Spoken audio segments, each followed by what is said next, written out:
continuer pour faire vivre la mémoire d'Antoine Aleno.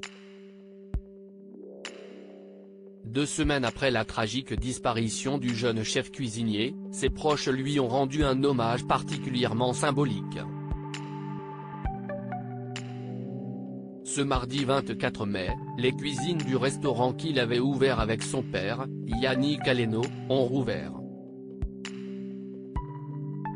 Tous les salariés de Burger Père et Fils ont donc repris le chemin des fourneaux pour honorer la mémoire du jeune homme de 24 ans, fauché par un chauffard en plein Paris.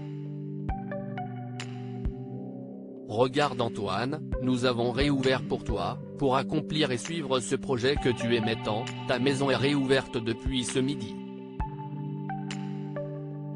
Je sais que tu étais là ce midi à nos côtés, a écrit son frère, Thomas, sur son compte Instagram en légende d'une photo des cuisines du restaurant qu'Antoine aimait tant.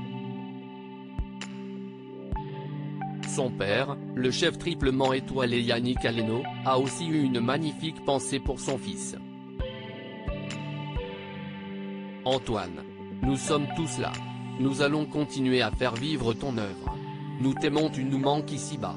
Avec ta force mon petit ange, a écrit le cuisinier en légende d'une photo de ses employés en train de former des cœurs avec leurs mains.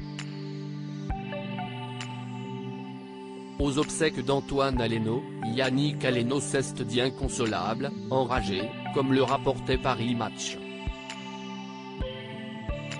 Espérons que cela ne soit pas arrivé pour rien, qu'Antoine sera à l'origine de changements, encourageant à plus de sévérité envers ces délinquants qui pourrissent la vie, qui ont détruit ma vie et celle de notre famille, a lancé le chef cuisinier, qui a décidé de créer une association en mémoire de son fils pour soutenir les victimes des multirécidivistes comme Antoine.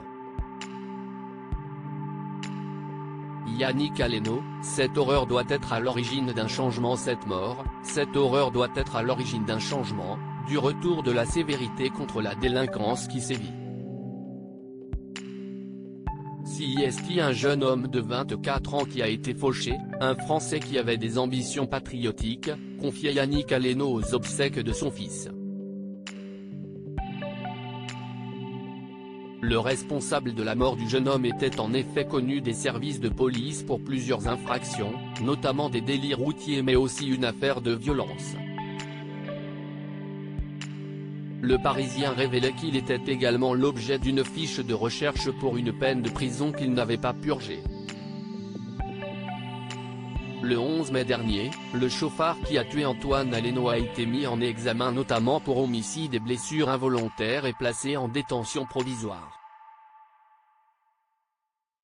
Il risque une lourde peine de prison.